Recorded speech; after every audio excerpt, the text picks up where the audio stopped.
মসজিদ বানাবেন, হসপিটাল বানাবেন, যা কিছু করেন, নিয়ত হবে আল্লাহকে খুশি করা। নিয়ত হবে কারে খুশি করা? আল্লাহ পাককে খুশি করা। এই হলো নেক আমলের প্রথম শর্ত। কাজ হবে আল্লাহকে খুশি করার জন্য। 2 নম্বরে কাজটি হতে হবে সুন্নতে নববী সাল্লাল্লাহু আলাইহি ওয়াসাল্লামের উপরে। মনে থাকবে, দাড়ি রাখবো কেন রাখবো? রাসূলের সুন্নাত।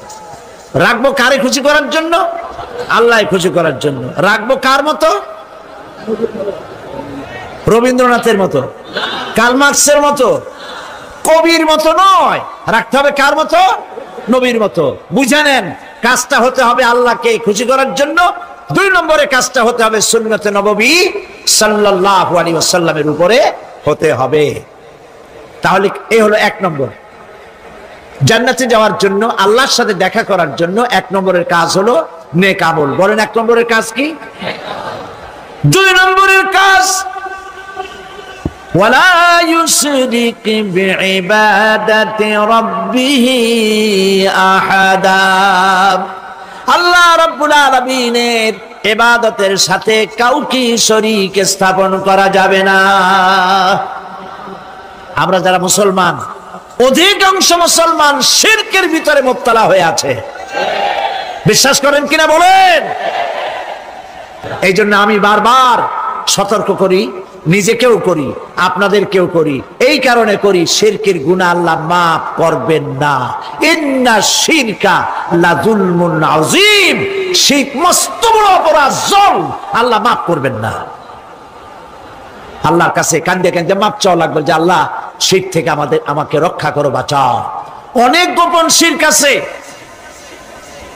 মাজারে যান, পীর সাহেবের কাছে যান, মনে যদি নিয়ত থাকে উনি ফু দিলে আমি ভালো হবই, উনি তাবিজ দিলে আমার বাচ্চা হবেই, উনি আমারে দয়া করলেই আমার ব্যবসায় উন্নতি হবেই, এইটার নাম শিরক।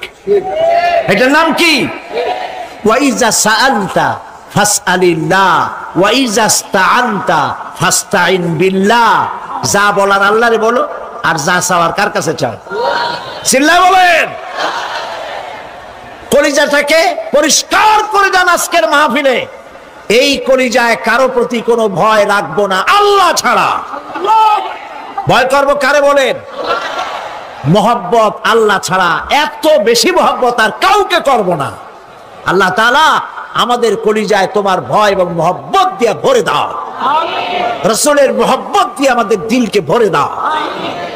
বিশ্বাস করুন ভাই সাহেব, কোরআন শরীফ আমার সামনে, বিশ্বাস করুন, দেশি পীর বিদেশি পীর, খাজা বাবা দেশি এবং বিদেশি, কেউ আপনার ভাগ্য বদলাই দিতে পারবে না।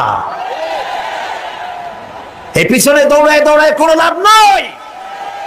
এতক্ষণ মসজিদের ভেতরে বসে আল্লাহর কাছে কাঁদেন।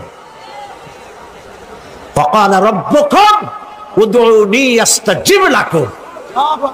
তোমার রব বলেছে আমারে ডাকো, আমি ডাকের সাড়া দিয়ে দেব। সুবহানাল্লাহ।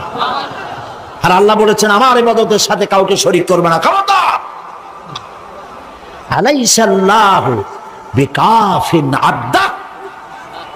আল্লাহ প্রশ্ন করছেন, আলাইসাল্লাহু বিকাফিন আবদা, আমি কি আমার বান্দার জন্য যথেষ্ট নই? চিল্লায় বলুন অবশ্যই যথেষ্ট। আবার বলেন অবশ্যই যথেষ্ট। কলিজা সাফ করে ফেলেন। সম্রাট শাহজাহান, দিল্লির সম্রাট, হাবিজাবি সম্রাট না, দিল্লির সম্রাট। এখন কোথায়? কবরের মধ্যে। কবি বলতেছেন, শাহনে জাহাं को जिन्हें फक्र से देते थे बाज, शाहने जहां को जिन्हें फक्र से देते थे बाज, वाज कब्र में है सूरह अलहम्दु की मोहताज। সারা ভারতবর্ষ যারা ট্যাক্স দিয়ে নিজেকে সৌভাগ্যবান বলে মনে করত, সে আজ কবরের মধ্যে ভিক্ষুকের মতো সূরা আলহামদুর মতো একটি সূরার মুহতাজ হয়ে ভিক্ষুকের মতো শুয়ে আছে। সম্রাট শাহজাহান মসজিদে বসে আছে, এক ফকির ঘুরতেছে। লোকেরা কয় ছোটবেলা থেকেই তোমারে খয়রাত করতে দেখলাম, ভিক্ষা কি জীবনেও যাবে না তোমার? লোকটি বলছে আমি ভিক্ষা করবো ছাড়া আমার উপায়টা কি? এই লোকটি আমি ভিক্ষা করা ছাড়া করবো কি? লোকেরা তো আমার 60 টাকা 50 টাকা 100 টাকা দেয় না, 4 আনা 5 আনা 1 টাকা এই আমার দেয়, এ দিয়ে আমি বড় লোক হবো কেমন? লোকটি বলছে আচ্ছা দেখো, তুমি তো জায়গা মতো যাইতে পারো নাই, বাদশার কাছে যাও, এমন দেওয়া দেবে জীবনে আর খয়রাত করা লাগবে না। তো বাদশার কাছে কি খয়রাতি যাইতে পারে কোনোদিন? হ্যাঁ এখন পারবা। কেমনে? সম্রাট শাহজাহান এখন একা একা মসজিদে আছেন। তখনকার এসব বাদশারা অনেকে নামাজি ছিলেন, দিনদার ছিলেন।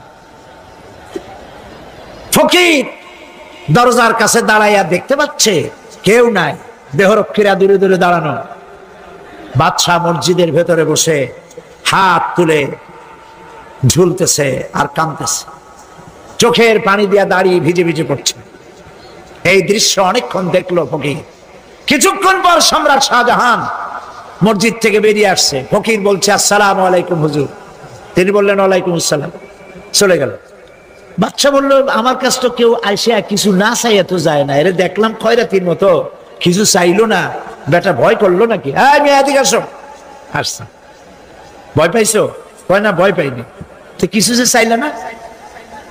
ফকির বলছে জাহাপানা সত্যিই কিছু চাইতে আসছিলাম, তারপর চাইলে না কেন? ফকির বলছে জাহাপানা সারা জীবন ভিক্ষা করেছি, আর আজ দিল্লির সম্রাটের কাছে বেশি পাওয়ার লোভে এসেছিলাম, কিন্তু আপনার দশা দেখা আমার জ্ঞানের চোখ খুলে গেছে।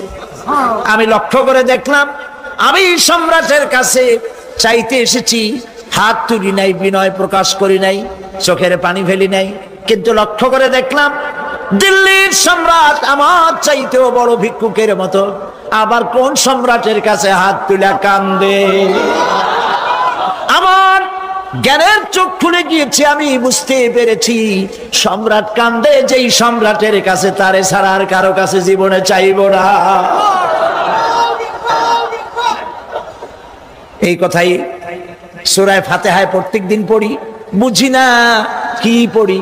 ইয়াকা না'বুদু ওয়া ইয়াকা নাস্তাঈন।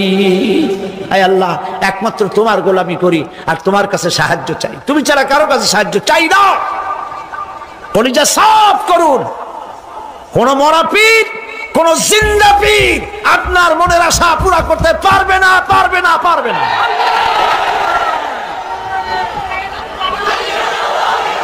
আর আজ থেকে কোন মাজারে